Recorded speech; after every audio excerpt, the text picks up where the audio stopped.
हरे कृष्णा। आप सभी का क्लास में आज बहुत बहुत स्वागत है। आज शिवरात्रि है, तो आप सभी को पहले शिवरात्रि की बहुत बहुत बधाइयाँ। तो आज शिवरात्रि के दिन आज हम गीता क्लास के श्लोक नहीं लेंगे, उसके बजाय हम अब शिव जी के विषय में थोड़ी चर्चा करेंगे, उनको याद करेंगे। क्योंकि वैष्णवों की तिथि होती है तो हमें वैष्णवों को याद करना चाहिए। तो शिव जी जो है वो बहुत बड़े वैष्णव हैं, इसलिए हम उनका व्रत उपवास करते हैं और उन्हें हम याद करेंगे आज। तो कहते हैं कि शिवरात्रि के दिन शिव पार्वती का विवाह हुआ था और शिव जी जो है, जो शिवलिंग होता है ना, वो प्रकट हुआ था उसका। उनका आज उद्गम क्या बोलते हैं, आविर्भाव तिथि है शिवलिंग का। शिव जी तो अजन्मा है, शिव जी का तो जन्म नहीं होता, वो तो अजन्मा है, लेकिन जो शिवलिंग होती है ना, उसका आज आविर्भाव है। और दूसरा, आज जो समुद्र मंथन हुआ था, आप लोगों ने सुना होगा समुद्र मंथन के बारे में। तो उसमें जब विष निकला था ना, बहुत सारी चीज़ें निकली थी। जब विष निकला था तो शिव जी ने विष का पान जो किया था वो आज ही के दिन किया था। ठीक है, तो ये 3 बातें आज के दिन हुई थी, शिवरात्रि के दिन। निम्न गामा यथा गंगा, देवो नाम अच्युतो यथा, वैष्णवा नाम यथा शंभु, पुराना नाम इदम तथा। तो जैसे नदियों में, समस्त नदियों में गंगा सबसे सर्वश्रेष्ठ है, उसी तरह से देवों में आराध्य, जो हमारे आराध्य हैं देवताओं में, सब में से अच्युत, भगवान अच्युत यानी भगवान कृष्ण सबसे श्रेष्ठ हैं। उसी तरह से अनेक जो ग्रंथ पुराण हैं, ग्रंथों में, स्क्रिप्चर्स में से सबसे ज़्यादा श्रेष्ठ ग्रंथ है वो श्रीमद् भागवत महापुराण है। उसी तरह से समस्त वैष्णवों में से, वैष्णव कौन होते हैं? जो भगवान कृष्ण की पूजा करते हैं, विष्णु तत्व की जो पूजा करते हैं, उन्हें कहा जाता है वैष्णव। तो सभी वैष्णवा नाम यथा शंभु। तो समस्त वैष्णवों में सबसे सर्वश्रेष्ठ कौन है? भगवान शिव। शंभु भगवान का ही नाम है, शिव जी का ही नाम है। शिव जी के अनेक नाम है, शिव, शंभु, रुद्र, है ना, सदाशिव।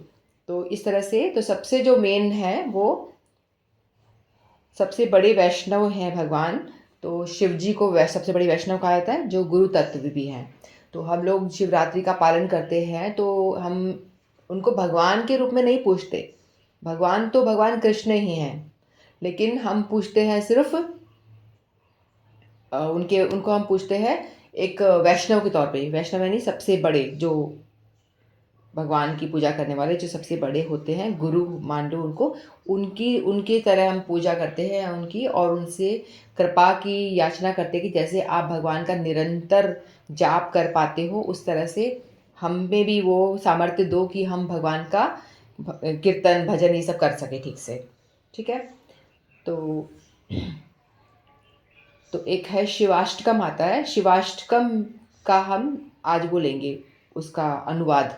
ठीक है, शिवाष्टकम में क्या है वो हम पढ़ेंगे। यदि हम इसके विषय में सुनते हैं, पढ़ते हैं, तो हमें भी बहुत सारा भगवत प्रेम की प्राप्ति होती है और हमारी भक्ति बढ़ती है, शिव जी की कृपा मिलेगी। ठीक है, तो हमें पता है कि गंगा मैया, जो गंगा है, वो धरती पे कैसे आई, किस तरह से आई। भागीरथी जो ऋषि थे, उन्होंने अपने वंश का उद्धार करने के लिए गंगा को गोलोक धाम, स्वर्ग लोक से, वहाँ से वो लेकर के उनको आए, है ना।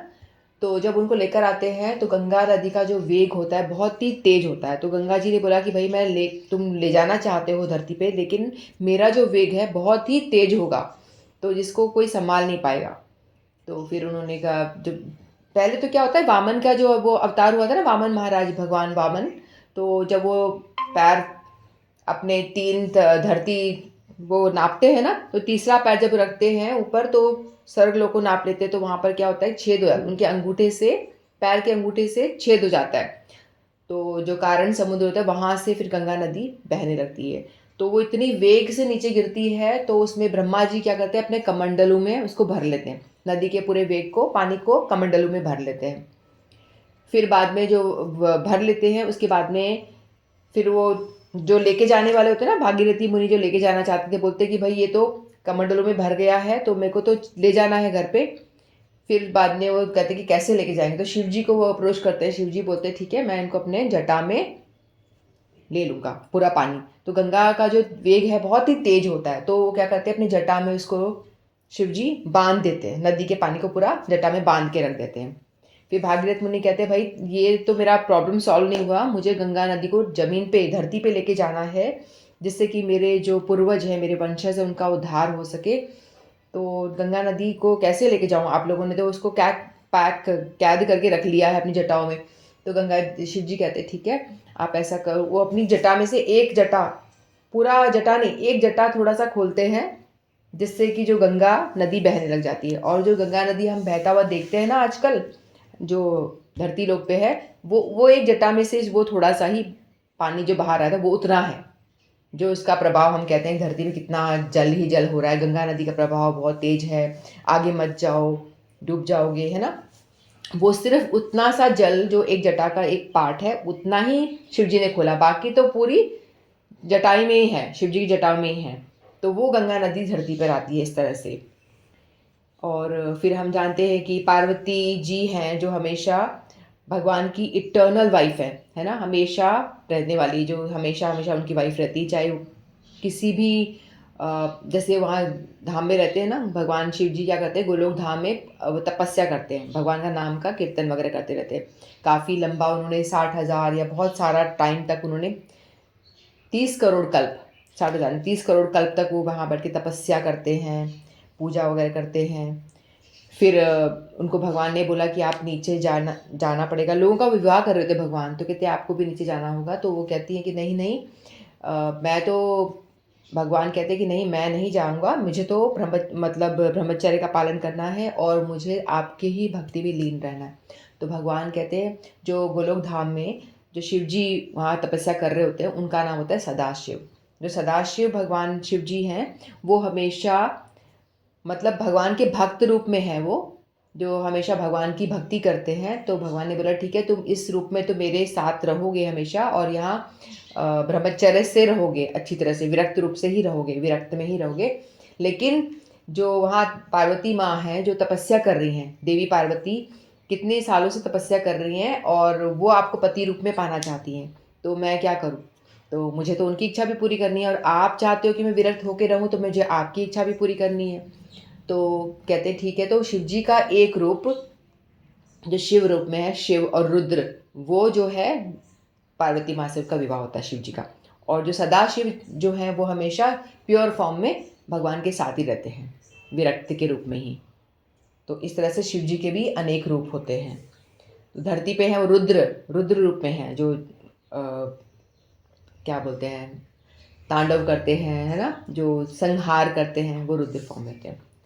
और हम जानते हैं कि जो हर एक धाम होता है, हर धाम का एक क्षेत्रपाल होता है ना। जो शिव जी होते हैं उनको भगवान ने ड्यूटी दी थी कि आप क्षेत्रपाल के रूप में आप ये हमारे धाम की रक्षा करोगे, इस तरह से। तो हम देखते हैं ना वृंदावन में भी, वृंदावन मथुरा सब जगह एक शिव जी के मंदिर होते हैं हर जगह पे। जहाँ भगवान कृष्ण का होता है वहाँ पे शिव जी का मंदिर तो होता ही है, अवश्य होता है। जैसे हम गोविंद देव जी जाते हैं तो वहाँ पे भी हम देखते हैं कि गोविंद देव जी में एंटर करते हैं उससे पहले एक शिव का मंदिर है। तो हर जगह जहाँ जहाँ भी हम देखते हैं, ज़्यादातर जहाँ भगवान कृष्ण का धाम होता है, जहाँ उनकी विग्रह होते हैं, उनके आस साइड में या बाहर की तरफ शिव का भी एक मंदिर होता है। तो मथुरा में जो क्षेत्रपाल का काम करते हैं शिव जी, उनका नाम है भूतेश्वर महादेव। वो भूतेश्वर महादेव के नाम से प्रचलित हैं। फिर वृंदावन में जो है वो है गोपेश्वर महादेव। गोपेश्वर महादेव जो है उनका ओरिजिनल जो सदाशिव वाला फॉर्म है वो ओरिजिनल फॉर्म है, जो भगवान की। गोपेश्वर का मतलब क्या होता है? हमें लगेगा कि गोपियाँ जो गोपियों के ईश्वर हैं, लेकिन ऐसा नहीं होता। हमारे गुरु ने बताया, गुरुदेव कहते हैं कि गोपियाँ जिनकी ईश्वर हैं, जैसे रामेश्वर है ना, तो लोग बोलते हैं कि जब राम सेतु बनाया तो राम जी ने शिव जी की पूजा की थी, है ना। तो भगवान के तो राम जी के भी शिव गुरु हो गए, यानी भगवान उनकी पूजा कर रहे हैं, उनसे बड़े हैं।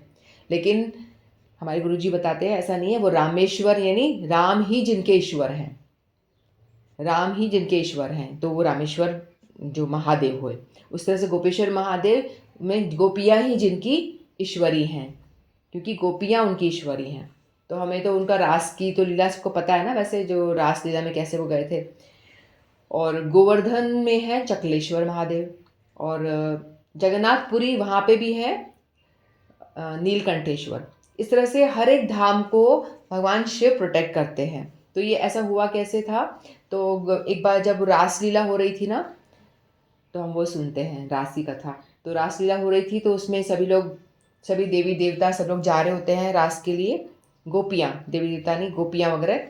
तो उस टाइम पे लक्ष्मी जी नहीं आई थी, गोपियाँ आई थी। पार्वती माता भी जाती हैं, तो शिव जी कहते हैं मुझे भी जाना है। तो कहती कि आपकी एंट्री तो वहाँ नहीं है, वहाँ तो सिर्फ लेडीज़ जा सकती हैं, आप तो मेल हो, आप कैसे जाओगे, आप नहीं जा पाओगे।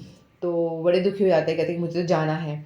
तो फिर वो दुखी हो जाते हैं, बाहर रहते हैं। फिर वो उनके मन में बहुत ज़्यादा इच्छा होती है जाने की अंदर रासलीला में। तो फिर वो योग माया देवी जो हैं, महामाया का एक रूप होता है, तो वो आके बताती हैं। जो योग माया जो होती है ना, वृंदावन की लीलाओं में हेल्प करती है। जो भगवान लीला करते हैं उसमें सारी योजनाएं जो होती हैं वो योग माया की होती हैं। तो वो उनको कहती हैं ठीक है आप आओ मेरे साथ में। तो शिव जी को एक कुंड होता है, तो उस कुंड में वो बोलते हैं इसमें आप डिप करो एक बार। जैसे ही आप डिप करोगे तो आप गोपी का आपको रूप मिल जाएगा। तो वैसे ही वो शिव जी जा कर के कुंड में डिप करते हैं। तो जैसे वो डिप करते हैं तो जब बाहर निकलते हैं तो वो एक स्त्री रूप ले लेते हैं। तो वो गोपेश्वर महादेव होते हैं।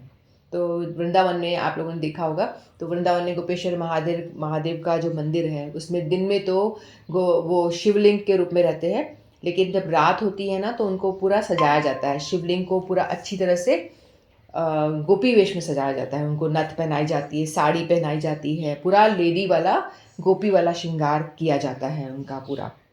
तो इस तरह से गोपेश्वर महादेव वहाँ पे गोपी का रूप धारण कर लेते हैं। जैसे ही वो कुंड में डिप करते हैं, डुबकी मारते हैं और बाहर निकलते हैं तो वो एक गोपी बन जाते हैं। फिर वो गोपी की तरह रास में प्रवेश करते हैं। फिर वहाँ रास होता है, लेकिन जब गोपियाँ देखती हैं कि भाई आज तो रास में कुछ आनंद नहीं आ रहा है, कुछ अलग बात है, क्योंकि कोई विजातीय कोई घुस गया है, यानी कोई जो हमसे अलग है कोई घुस चुका है अंदर। तो फिर वो देखती हैं गोपियाँ वगैरह।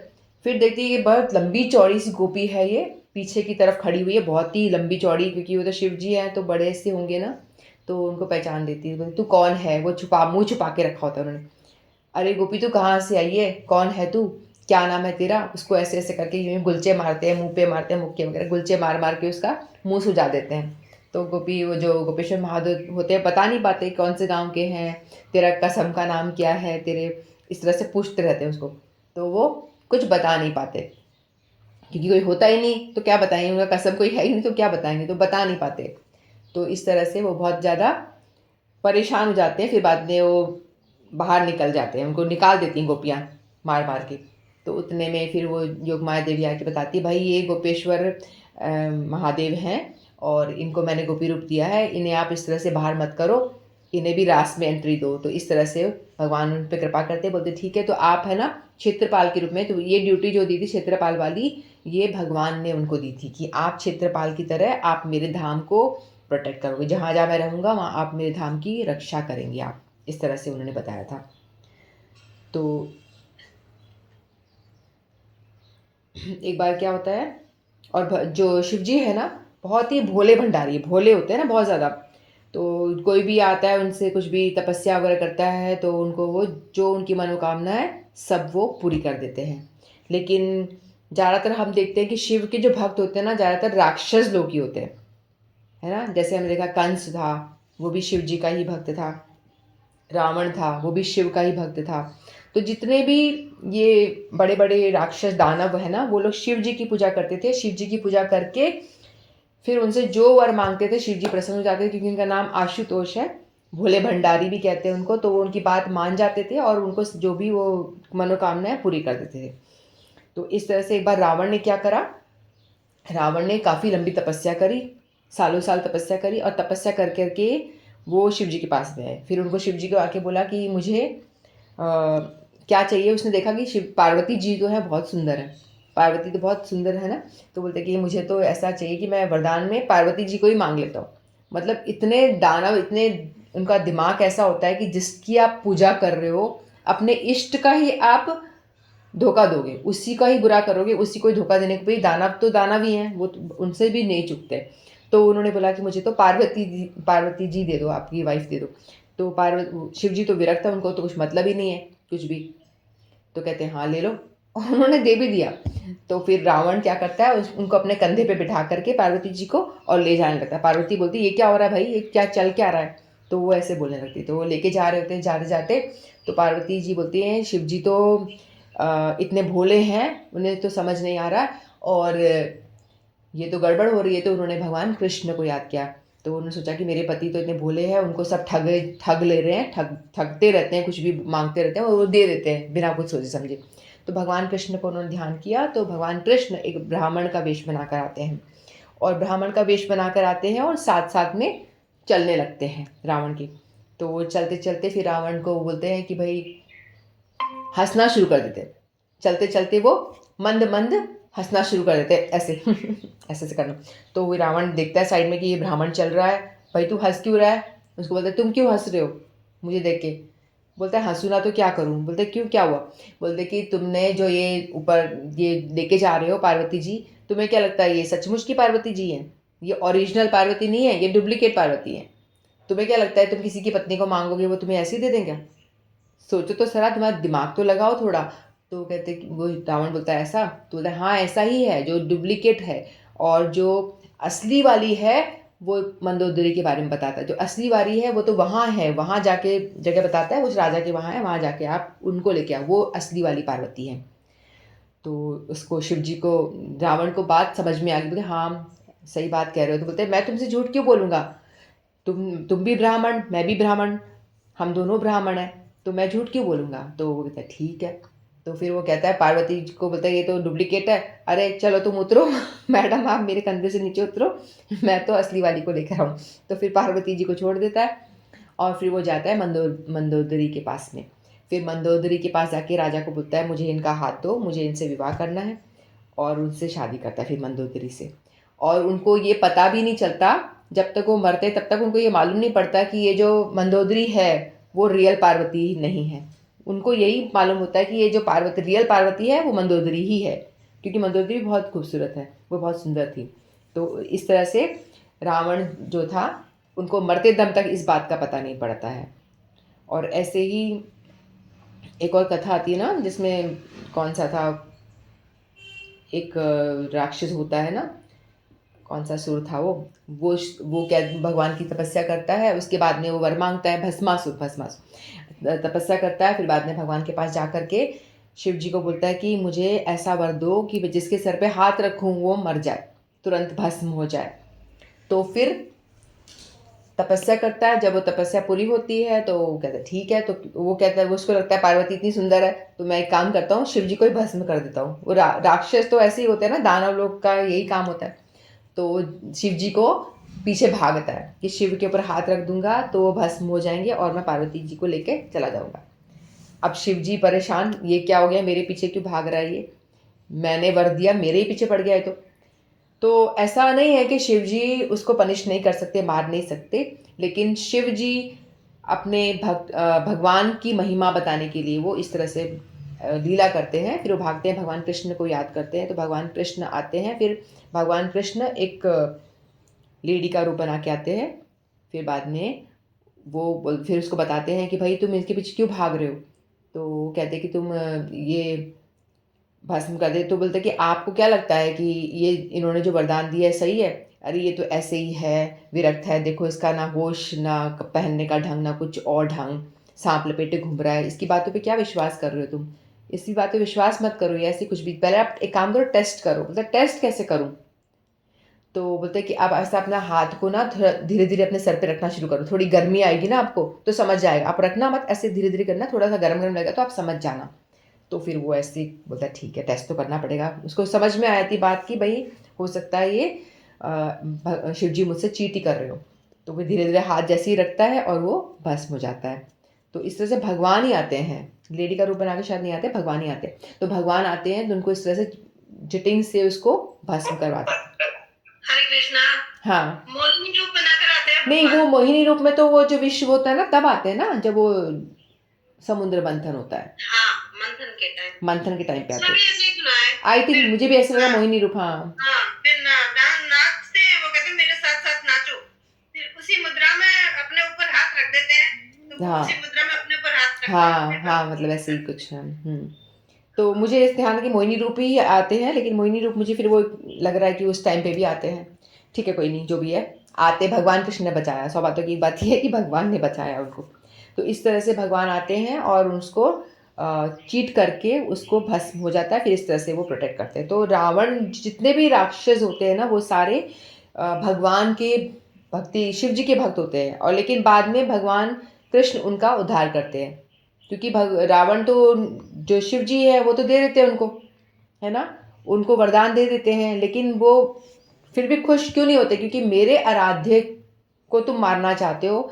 तो भगवान जो राम हैं, रावण को राम से दुश्मनी थी, कंस को कृष्ण से दुश्मनी थी, तो उनके रावण जो उनके आराध्य हैं, जिनके, वही आकर के उनका संहार करते हैं फिर, है ना। जैसे रावण को भी भगवान राम जी ने मारा, कंस को कृष्ण ने मारा।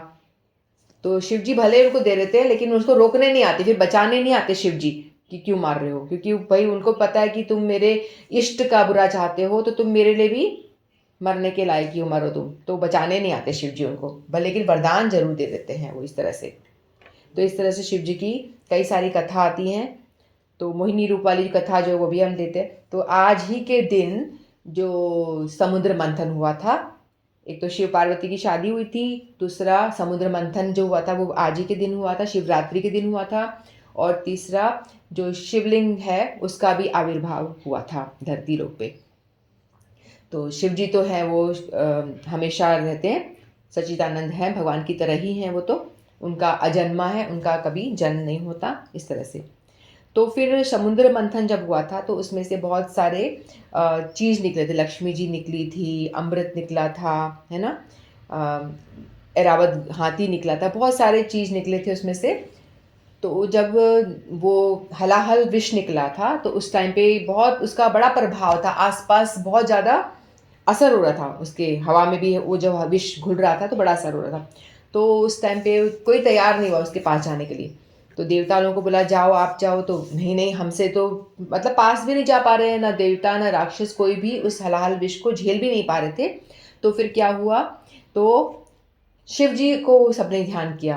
भगवान कृष्ण ने बोला कि आप शिव को ध्यान करो, तो शिव जी को जैसे ही ध्यान करा तो शिव जी आगे आते हैं। शिव जी आके आके बोलते हैं कि ठीक है, मैं सबकी भलाई के लिए मैं इस हलाहल विष का पान कर लूँगा। तो भगवान ने क्या करा, हलाहल विष का पूरा पान कर लिया, और पान कर लिया, फिर वो उसको नीचे ले जाने लगे। नीचे क्यों ही लेके गए, गले तक ही क्यों रखा उन्होंने? क्योंकि वो हमेशा भगवान राम या भगवान कृष्ण का स्मरण करते रहते हैं। तो उनके हृदय में कौन बैठा हुआ है? भगवान विराजमान है ना। तो हमारा हृदय सदैव सदा गोविंद विश्राम, हम कहते हैं ना, वैष्णव का कीर्तन गाते हैं ना, ओए वैष्णव ठाकुर, ऐसे करके हम कीर्तन जो गाते हैं। तो हमारे हृदय सदा वैष्णव विश्राम, कि आपके हृदय में भगवान का विश्राम है, क्योंकि आप भगवान को हमेशा स्मरण करते रहते हो, तो भगवान आपके हृदय में विराजमान है। तो इसीलिए उन्होंने उस विष को कंठ में ही रोक दिया, क्योंकि नीचे जाओगे तो मेरे भगवान को टच हो जाएगा विष, ये इस भाव से। और उनका कंठ जो नीला नीला हो गया, तो हमको लगता है कि विष पीने से हो गया। विष पीने से भी हुआ, लेकिन भगवान को तो कुछ असर नहीं करेगा ना, शिव जी कोई छोटी मोटी हस्ती नहीं है ना, तो उनको इतना असर नहीं पड़ेगा। लेकिन वो भगवान कृष्ण का रंग नीला है, इसलिए उन्होंने भगवान को ध्यान करते हुए उनका कंठ भी नीला हो जाता है, इस तरह से।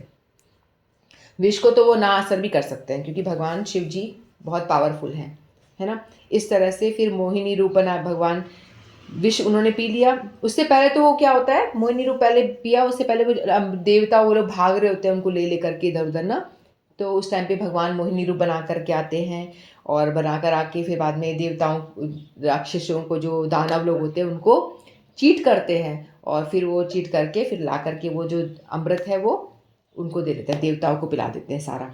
और कहते हैं कि आप तो एक काम करो, आपको तो मैं गाढ़ा गाढ़ा नीचे से दूंगा, और ये ऊपर ऊपर वाला पानी पानी मैं इनको पिलाया था देवताओं को, ऐसे बोल करके। और भगवान ने वो सारा अमृत पिला दिया। तो फिर उसमें से कुछ एक ऐसा है, राहु केतु जो होता है ना, वो उसको समझ में आ जाती है, वो आता है। फिर वो आकर के थोड़ा सा लाइन में खड़ा, देवताओं की लाइन में खड़ा हो जाता है, तो थोड़ा सा उसके मुंह में भी चला जाता है, राहु जो होता है ना, तो वो उसके मुंह में भी चला जाता है। तो फिर भगवान को पता चल जाता है कि भाई ये तो कोई दानव ही है, लाइन में लगा हुआ है। तो उसको भगवान उसका सिर काट देते हैं। तो एक तरफ एक पार्ट हो जाता है राहु, और एक पार्ट होता है केतु, इस तरह से। तो इसलिए वो मरता नहीं, क्योंकि उसने अमृत का थोड़ा सा उसके मुंह में चला जाता है। तो ऐसी कुछ कथा आती है इस तरह से।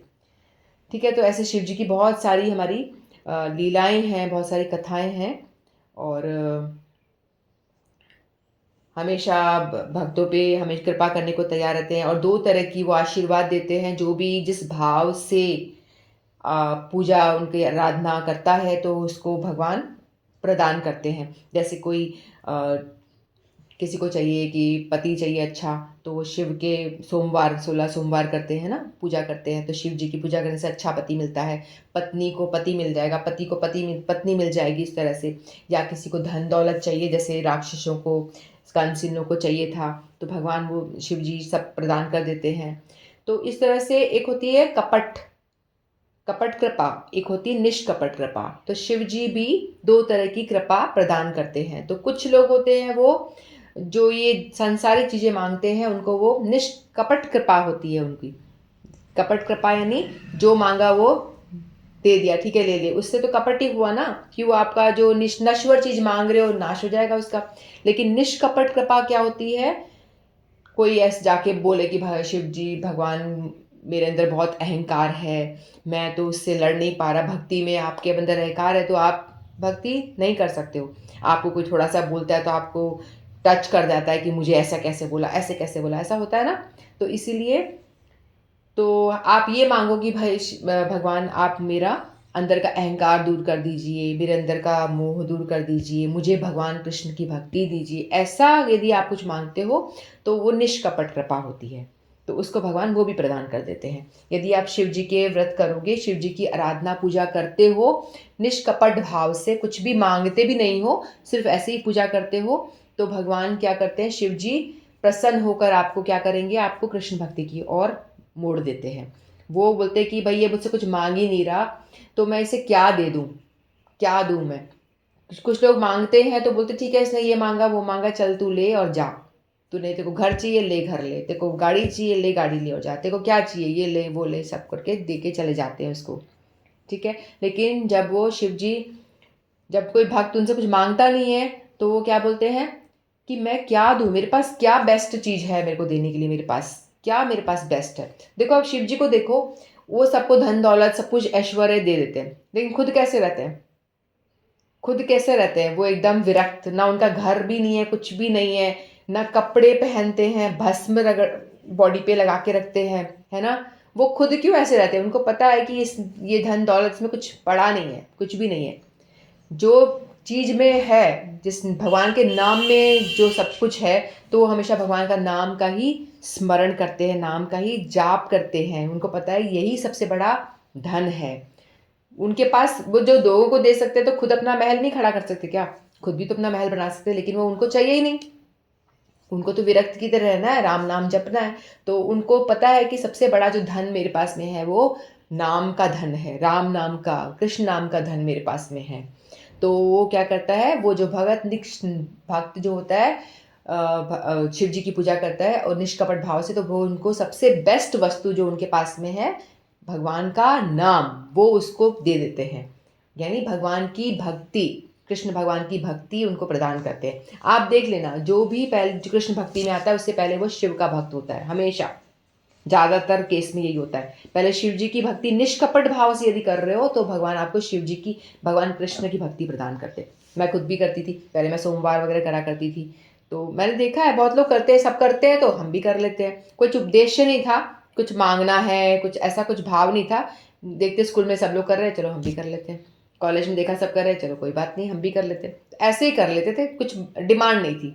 तो उसका ये फल ये हुआ कि हम लोग को भगवान ने कृष्ण की ओर मोड़ दिया, अपनी बेस्ट चीज़ दे दी। और अभी भी जो कृष्ण शिव जी की भक्ति कर रहा है वो देखना नेक्स्ट स्टेप उसका जो आएगा, उनकी श्रद्धा कृष्ण में एकदम अटूट हो जाती है। ये होता है, ये क्योंकि शिव जी यही देते हैं, इस तरह से भगवान को भगवान की ओर मोड़ देते हैं, क्योंकि वो हमेशा खुद भी कृष्ण की भक्ति में लीन रहते हैं। तो वृंदावन में हम देखते हैं गोपेश्वर महादेव के मंदिर में या कहीं भी शिव के मंदिर में कोई जल चढ़ाना जाता है ना, तो भगवान क्या करते हैं, उनके जो शिव के टेम्पल में जाकर के महामंत्र का जाप करता है, हरे कृष्ण कृष्ण कृष्ण हरे हरे, हरे राम राम राम हरे हरे। इस मंत्र का जब जाप करता है तो भगवान उससे और अधिक प्रसन्न होते हैं, क्योंकि वो बोलते हैं कि या तो ये मेरे आराध्य का नाम ले रहा है, क्योंकि वो खुद भी तो लीन तपस्या में रहते हैं, वो भी तो किसी का ध्यान करते रहते हैं ना। तो वो बोलते हैं कि मेरे आराध्य का ध्यान जो कर रहा है वो मेरा और भी प्रिय है। यदि हम ओम नमः शिवाय का जाप करते हैं अच्छा है, लेकिन भगवान का नाम जाप करेंगे शिवरात्रि के दिन तो भगवान शिव जी और अधिक प्रसन्न होते हैं। और भगवान अपने शरीर पे ऐसा वेश बना के रखते हैं, भस्म क्यों धारण करके रखते हैं? एक तो भस्म वो जाके उन पे जो वैष्णव होते हैं ना, परमहंस जो होते हैं, उनकी भस्म अपने शरीर पे लगाते हैं।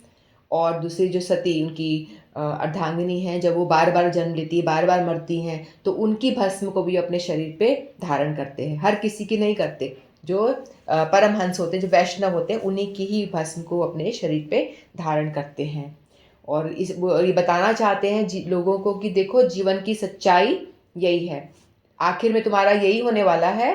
तो मत फंसो इस भौतिक सुख के और मत भागो, कुछ नहीं मिलना, कुछ हाथ नहीं आना। तो जीवन की सच्चाई ये है कि अंत में तुम्हें भी राख ही होना है। तो इसलिए इस सच्चाई को वो याद दिलाते हैं। शिव जी को आप देखोगे तो आपको ये समझ में आएगा कि कैसे वो वैराग्यपूर्ण जीवन यापन करते हैं, घर भी नहीं बनाते, कुछ भी नहीं करते। तो उनको देख करके हमें सीखना चाहिए कि कितने बड़े वो वैरागी वैष्णव हैं। वैष्णवा नाम यथा शंभु। तो वैष्णवों में सबसे बड़े हैं, उनके अंदर कोई लस्ट नहीं है, कुछ नहीं है, किसी चीज़ के प्रति मोह नहीं है। और वो हमको बताते हैं कि किस तरह से आपका अंत होने वाला है। तो आप अभी से नाम को पकड़ लो, अभी से नाम को लेना शुरू कर दो। और कितना नाम करते हैं वो पूरे दिन में? 88,000 माला करते हैं वो भगवान के धाम में। वहाँ बैठ करके 88,000, हम लोग 1-2 माला कर देते हैं। यदि किसी ने 64 कर ली तो भाई अति हो गई बात, कितनी बड़ा बात हो गई। वो 88,000 माला का जप करते हैं कंटिन्यूअस, क्योंकि उनको उसमें बड़ा रस आता है। नाम में उनको पता है कि कितना रस है नाम में, राम नाम में, कृष्ण नाम में कितना रस है। तो इसीलिए वो उनका नाम जप करते हैं। और लोग भगवान के वो कहते हैं कि भगवान गांजा चल ये सब पीते हैं। तो ये सारी बातें गलत हैं। ऐसा कहीं शास्त्र में नहीं लिखा हुआ है, कि किसी भी शास्त्र में ऐसा लिखा हुआ नहीं है कि भगवान गांजा ये सब, इनका अफीम, नशीले पदार्थ का सेवन करते हैं। क्योंकि भगवान तो स्वयं वैष्णव है, तो वो ऐसी चीज़ों का सेवन नहीं करते। उन्होंने हलाहल विष पिया था। तो लोग जो पीते हैं, ऐसा नशा करते हैं, वो अब उनकी आड़ लेते, उन्होंने भी विष पिया था, नशा किया था, ऐसे आड़ लेकर के वो लोग पीते हैं। तो ये गलत बात है, भगवान ऐसा कुछ नहीं पीते हैं। लेकिन यदि वो उन्होंने जब हलाहल विष भी पिया था तो वो लोगों की, सबकी विश्व की भलाई के लिए पिया था। तो हमेशा वो ऐसा गलत बातें हैं जो फैलाई जाती हैं। तो उन्होंने भगवान की सेवा के लिए वो करते, और कहते हैं भगवान को धतूरे का फूल, पुष्प जो होता है, आकड़ा क्या बोलते हैं, उसका पुष्प चढ़ाते हैं ना। तो भगवान क्यों ऐसा चढ़ाते? भगवान ऐसे कहते हैं कि मैं, वो बड़े भोले हैं, है ना, भोले भंडारी हैं। तो कहते हैं कि आप मुझे कड़वा, जिसमें खुशबू इतनी गंदी आ रही, वो भी चढ़ाओगे तो मैं उससे प्रसन्न हो जाऊंगा। और जो पुष्प, जो खुशबू वाले हैं ना, खुशबूदार पुष्पों को तो आप मेरे आराध्य भगवान श्री कृष्ण को अर्पण करो। उनका भाव ये है कि जो भी सुगंधित पुष्प हैं वो मुझे न मत चढ़ाओ, वो मेरे आराध्य को चढ़ा दो आप। लेकिन मेरे को तो आप, जो इसमें बदबू यानी कड़वी सी स्मेल आ रही है, वैसी जो जिसमें फूल है ना, इसमें आकड़ा क्या बोलते हैं, उसमें दूध निकलता है, उसका पुष्प आप मुझे चढ़ाओगे, धतूरे का भी, तो भी मैं उससे प्रसन्न हो जाऊंगा। तो शिव जी को आप थोड़ा सा कुछ भी चढ़ा देते तो शिव उससे बड़े प्रसन्न हो जाते हैं, क्योंकि वो भोले भंडारी हैं। वो यदि हम उनके आगे नाम जप करें तो उससे भी वो बहुत ज़्यादा प्रसन्न होते हैं। तो हमें चाहिए कि हम भगवान को याद करें आज के दिन, और कुछ भी हम अर्पण करें तो उससे वो बहुत ज़्यादा प्रसन्न हो जाते हैं। और एक बार होता है ना, ये शंकराचार्य जी के बारे में हमने पढ़ा है, सुना है। तो शंकराचार्य जी जो होते हैं, मायावाद का जिन्होंने प्रचार किया था, तो शंकराचार्य जी ने मायावाद का प्रचार किया था। भगवान ने ही उनको कहा था कि आप जाके मायावादियों के गुरु बन जाओ। तो उसमें क्या होता है, जैसे क्लास है, क्लास में डफर स्टूडेंट्स भी हैं और अच्छे स्टूडेंट्स भी हैं, इंटेलिजेंट भी हैं, और कुछ जो पढ़ते नहीं है वैसे स्टूडेंट भी हैं। तो उन लोगों को भी तो कोई ना कोई चाहिए ना समझाने के लिए। तो शंकराचार्य जी ने और बताया कि भाई देखो, भगवान का नाम लेना, वो खुद भी भगवान की पूजा करते हैं, वैसे वो भगवान के भक्त है शंकराचार्य जी। लेकिन मायावाद का प्रचार करने के लिए, भगवान की सेवा करने के लिए उन्होंने ऐसा काम किया था, मायावाद का प्रचार किया था। तो उन्होंने बोला कि चलो ठीक है, सारे अभक्त और भक्त मिक्स हैं, तो उन्होंने बोला कि ऐसा करो, आज ना वहाँ पे दारू बिक रही है, चलो कौन कौन आ रहा है। तो कुछ जो पीने वाले थे, फ्री में बिक रही है, चलो चलो, जो सारे जो निकल गए बाहर। फिर कुछ बोलते कि हमें नहीं जाना। तो शंकराचार्य ने बोला कि जो ये बेकार के लोग हैं उनको तो मैं लेके जा रहा हूँ, और जो डिवोटीज हैं वैष्णव, इनको अलग रखो, ये भगवान के भजन करेंगे, आप इधर रहो। और शंकराचार्य जी ने उन सारे जो नॉन डिवोटी थे उनको अलग कर दिया जान के, ताकि जिससे कि डिवोटीज को अलग किया जा सके, और जो अभक्त हैं, जो भगवान के नहीं मान रहे हैं, उनके खिलाफ बोले जा रहे हैं, तो उनको अलग करने के लिए शंकराचार्य जी ने ऐसा किया। तो इसलिए वो अलग हो गए और वो अलग हो गया। जो वैष्णव लोग होते हैं वो फिर भगवान की अच्छे से पूजा वगैरह कर सके, क्योंकि वो उनको परेशान करते हैं ना, कि खंडन करते हैं उनकी बातों का बार बार, नहीं भगवान है ही नहीं, आत्मा एक ही है, इस तरह से वो उनका बात बात में खंडन करते हैं। तो शिव जी को भगवान ने ये ड्यूटी दी है संहार करने की। कहते हैं शिव जी तमोगुणी देवता हैं, तमोगुणी लोगों के हैं। तो जो बहुत ही थर्ड क्लास स्टूडेंट होते हैं उनको हम क्या करते हैं, बेस्ट टीचर के पास लेके जाते हैं, है ना। जो थर्ड क्लास स्टूडेंट है, जो बिल्कुल ही कुछ नहीं कर पा रहे हैं, बहुत ही पढ़ाई में ज़ीरो हैं, परेशान करते हैं, बदतमीज़ हैं इस तरह से, तो उनको बेस्ट टीचर को बोलते हैं कि भाई आप ट्रेन करो, हमारे बस का नहीं है। तो उसी तरह से भगवान ने बोला जो तमोगुणी जितने भी लोग हैं, भूत पिशाच जो भी हैं, इन सब के गुरु भगवान ने बोला कि बेस्ट टीचर चाहिए, तो बेस्ट टीचर कौन है, भगवान शिव। तो आप तमोगुणों के देवता बन जाओ। तो ये भूत पिशाच, ये जितने भी अधर्मी राक्षस, इन सब के भगवान शिव ने चार्ज दिया, ठीक है मैं एज अ बेस्ट टीचर मैं इन सबको आशीर्वाद दूंगा, इन पर कृपा करूंगा। तो इसीलिए शिव जी के जो तमोगुणी देवता, शिव जी स्वयं तमोगुणी नहीं है, वो वैष्णव है, सबसे बड़े वैष्णव है। तो हमें आज के दिन, आज महाशिवरात्रि है, तो हम उनको याद करते हैं और उनको कृपा की वांछा करते हैं कि वो हम पे दया करें। जैसे वो हमेशा उनके मुख से हरि नाम निकलता रहता है, उस तरह से हमारे मुख से भी सतत हरि नाम निकले। तो इतना ही कह के मैं वाणी को विराम देती हूँ। महाशिवरात्रि की जय, शिव भगवान की जय, हरे कृष्ण, आप सबकी जय। वांछा कल्पतरुभ्यश्च कृपा सिन्धुभ्येव च पतितानां पावनेभ्यो वैष्णवेभ्यो नमो नमः। हरे कृष्णा।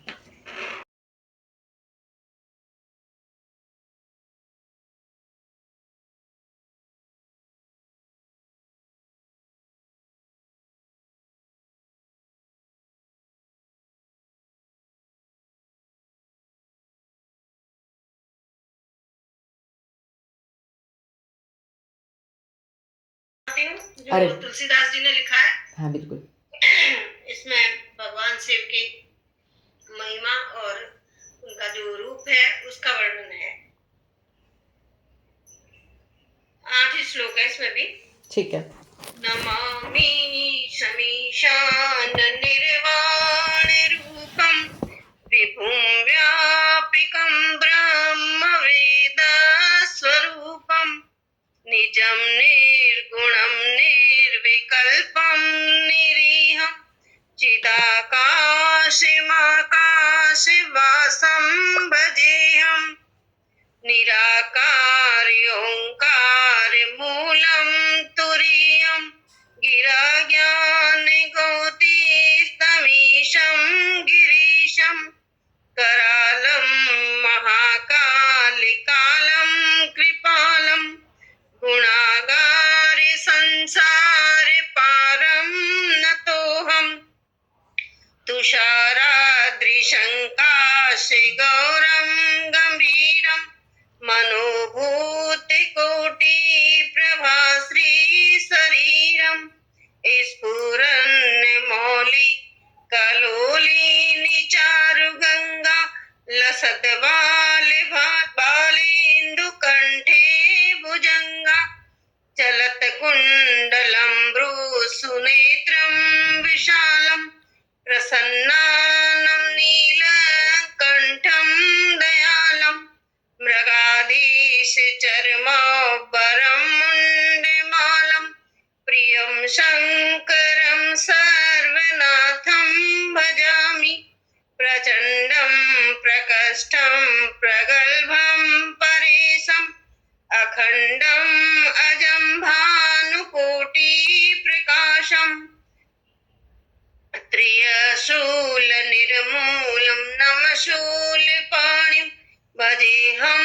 भवानी पतिभावगम्यं कलातीत कल्याण कल्पान्तकारी सदा सच्चिदानन्द दाता पुरारी चिदानंद संदोह मोहापहारी प्रसीद प्रसीद प्रभो मन्मथारी न यावद् उमानाथ पादारविन्दं भजन्ति लोके परिवानाम् न तावत् सुखं शान्ति संतापनाशम् प्रसीद प्रभो सर्वभूतादिवासं न जानामि योगं जपं नैव पूजं नतोऽहं सदा सर्वदा सम्भुतुभ्यं जराजन्म दुःखोदताताप्यमानं प्रभु पाहि न आपं नमामीश शम्भो रुद्राष्टकमिदं प्रोक्तं विप्रेण हर्षोदये ये पठन्ति नरा भक्त्या तेषां शंभु प्रसीदति। जय हो भोलेनाथ की जय। बहुत सुंदर, आपको तो पूरा याद है। इसमें सब मानसिक पूजा की गई है, सारी चीजें हिमजल स्नान करवाया, भगवान को अर्पण किया है, नाना रत्न विभूषित है, सारे रत्न है और बिलपत्र है, सब कुछ है और साष्टांग दंड प्रणाम, निद्रा के समान स्थिति में भगवान को प्रणाम, सब कुछ कल्पना से इसमें किया गया है। मैं एक एक चीज तो नहीं बता रही हूँ, फिर जल्दी लेट हो जाएंगे। रत्ने कल्पितमासनं हिमजले स्नानं च दिव्याम्बरं नानारत्नविभूषितं मृगमदा मोदांकितं चंदन मोदक और मृगमद जो होता है ना, सब कुछ चढ़ा रहे। दीपं देवदयानिधे पशुपतेरितकल्पितं गृह्यतां सौवर्णे नवरत्नखण्डरचिते पात्रे घृतं पायसं ईदुत्सव भक्ष्यं पंचविधं पयोदधियुक्तं पानकं शाकान्नामयुतं जलं रुचिकरं कर्पूरखण्डोज्ज्वलं ताम्बूलं मनसा मया विरचितं भक्त्या प्रभो स्वीकुरु छत्रं चामरयोगयुगं व्यञ्जनकं चादर्शकं निर्मूलं वीणा भेरी मृदंगका हलकलाः गीतं च नृत्यं तथा साष्टांगम प्रणति स्तुतिर्बहुर्विधा रुद्र समस्तं मया। साष्टांग प्रणाम और गीत और नृत्य के साथ में भगवान को संकल्पेन समर्पितं तव विभो पूजा ग्रहां प्रभो आत्मा त्वं गिरिजामति सहचराः प्राणा शरीरं गृहं पूजा ते विषयोग भोग रचना निद्रा समान स्थिति संचारः प्रदयो क्षणी प्रदक्षिण विधि स्तोत्राणि भागिनम् यदत् कर्म करोमि तद् अखिलं शम्भो तवाराधनं करचरण कृपमवा कायजं कर्मजं वा श्रवणनैजं वा मानसं प्रप्राभं प्रीतं वा सदने तक्ष्व जय जय करुणाब्धे श्री महादेव शंभु। हो गया। हरे कृष्णा। बहुत सुंदर, बहुत बढ़िया, बहुत अच्छा।